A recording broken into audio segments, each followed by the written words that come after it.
दोस्तों आज के वीडियो में बता देता हूँ ऐसे 10 पॉइंट के आखिरकार जो पति और पत्नी के जो मामले हैं कोर्ट कचहरी तक क्यों जा रहे हैं, क्या कारण है क्या कारण नहीं है, शादी से लेके कोर्ट तक जाने की जो बातें होती है शायद 101% में प्रैक्टिकल बात बताऊंगा। मेरा 5 से 6 साल का इसमें लो लाइन में एक्सपीरियंस रहा, इस चीज़ को देखते हुए मैं पूरी चीज़ बताऊँगा, उसके बाद आप खुद फील भी कर सकते हो।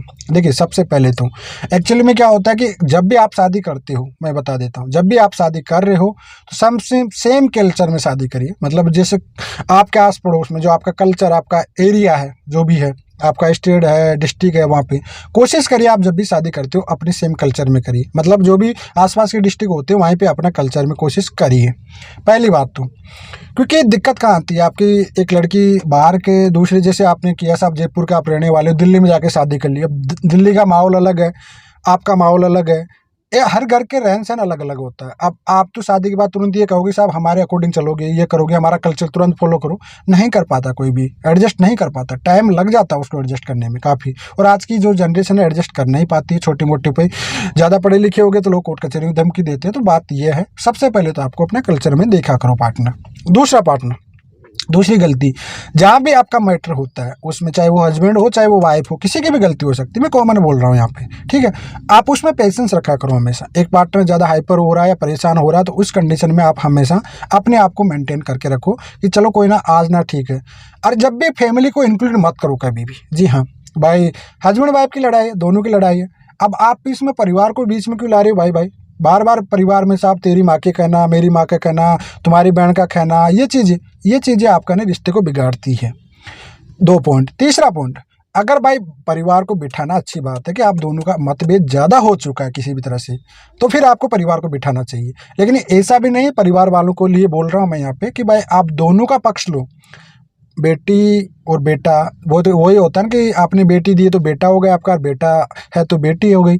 तो आप उस रूप में मत देखो कि नहीं साहब हमारा बेटा है तो हम ही हमारा पक्ष लेंगे, हमारी बेटी है तो हम हमारा पक्ष लेंगे। आप दोनों का पक्ष लीजिए, दोनों को समझाइए आराम से, जो भी है दोनों की। ऐसा नहीं कि एक तरफा फैसला मत करिए, लेकिन ना हमारी बेटी गलत है साहब, तुम गलत हो, हमारी बेटी गलत नहीं है, ऐसी वाले नहीं।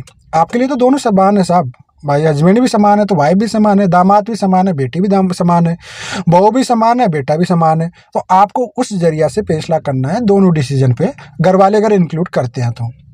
आगे चल के बार बार बाई चांस आपको क्रिमिनल टाइप की धमकियां देते हो, इससे कुछ भी नहीं होता है, मैं बता दूं पहले भाई को। क्योंकि आप जब उकसा देते हो किसी को और बार बार इतनी क्रिमिनल टाइप की, जो करना है वो कर दो भाई। आपको भाई जब सेटलमेंट आपका नहीं और आपको नहीं जम रहा तो उस बात को सामने रखो।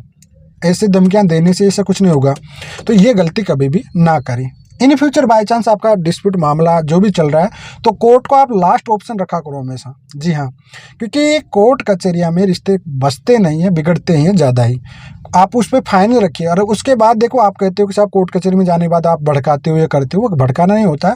आप हस्बैंड वाइफ तब घर तक ही थे आप, अब आपका मामला कोर्ट तक चला गया, दुनिया के सामने आ चुका है, तो वहाँ पे तो भाई पति और चाहे हो वो पत्नी हो, वो अपने आप को जिताने के लिए कोशिश करेगा, फाइट करेगा उस चीज़ को। तो आप ये गलती कभी भी ना करें। तो कुल मिलाकर आपको ये चीज़ समझ में आ गई होगी। अगला पार्ट आपको मैं बता देता हूँ, जो भी चीज़ होती है वह पेशेंस। मतलब आपका समय, जैसे 1 साल शादी हुई, 2 साल शादी हुई, तो उस चीज़ को लेके आप कभी भी परेशान ना हो। देखो एक कल्चर से दूसरे कल्चर में लड़के आती, टाइम लगता है उसमें। मैक्सिमम केस जो हो रहे हैं ना, क्या होता है कि उनकी एडजस्टमेंट ही नहीं हो पाता है, 1 साल या 2 साल के अंदर ही केस जा रही है। मैक्सिमम आप उठा के देख लेना, इंडिया के जितने भी केस हैं, मात्र शादी के 75 या 80-90% मामले 5 साल की शादी के अंदर कोर्ट कचहरी पहुंच गई। आज मतलब शादी को 5 साल भी नहीं, उससे पहले कोर्ट कचहरी घूम गई। अब भाई आप 25 साल 30 साल दूसरे कल्चर में रहे हो, दूसरे घर में रहे हो, अब एक दूसरे को एडजस्ट करने में टाइम तो लगेगा। तो इन चीज़ों को आपको समझना पड़ेगा भैया। इन फ्यूचर आगे चल के आप हमेशा जब भी शादियाँ करते हो ना, तो भैया आप सिमिलरिटी देखिए रिलेशनशिप, मतलब जो भी रिश्ता देख रहे हो। अब आप साहब जॉब लग गए लड़का, अब आपके पास कुछ भी है कि नहीं भी है, तो आप क्या करोगे साहब? पैसे दोगे, दहेज दोगे, डोरी पे। आजकल कहते हैं कि भगवान वाले ऊपर जोड़ी बनाता, नहीं बनाता भाई।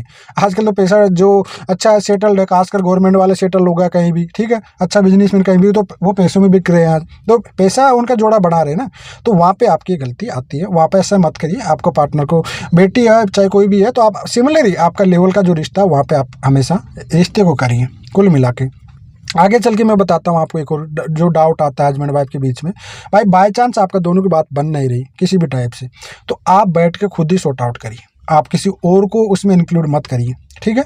फुल फाइनल हो चुका कि अब बात नहीं बनने वाली, तो जब जाके आप कोर्ट के थ्रू चाहे एग्रीमेंट बनाओ, कुछ भी करो, हमेशा रिश्ते को बचाने की कोशिश किया करो, फाइनल में रखो कोर्ट को। और अगला, बाय चांस आप ये कहते हो कि साहब नहीं ये मेरी पत्नी का है, ये है, जॉब करने वालों के लिए एक और मैसेज दूं मैं कि आप आते कहोगे साहब कमा के हमको देगी, सैलरी को लेकर बहुत ही लड़ाई होती है। देखो आप जब तक आपको सैलरी नहीं देगी लड़की, जब तक बाल बच्चे नहीं होंगे, ये बात समझ लेना आज का तो ये है, क्योंकि जब उसको एक उसका ट्रस्ट बाउंड करना पड़ेगा, जीतना पड़ेगा, तभी जाके आपकी बात बनेगी, नहीं तो नहीं बन पाएगी।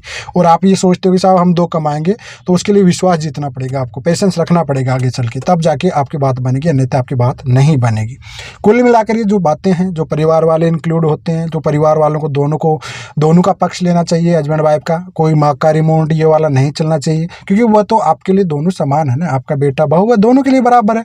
तो आपको इसमें जो भी डिसीजन करना हो सबके सेम इक्वलिटी के राइट से करना पड़ेगा आपको।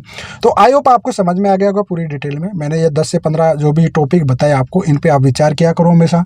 कोर्ट कचहरी की प्रैक्टिकल चीज़ें मैं आपको बताता रहता हूँ कि अपने आप को बर्बाद मत करो, कोई फ़ायदा नहीं है भैया। आपका हस्बैंड वाइफ का है, आपके साथ 2 परिवारों की इज्जत खराब होती है, आपके रिश्तेदारों की इज्जत खराब होती है, सबकी इज्जत खराब होती है।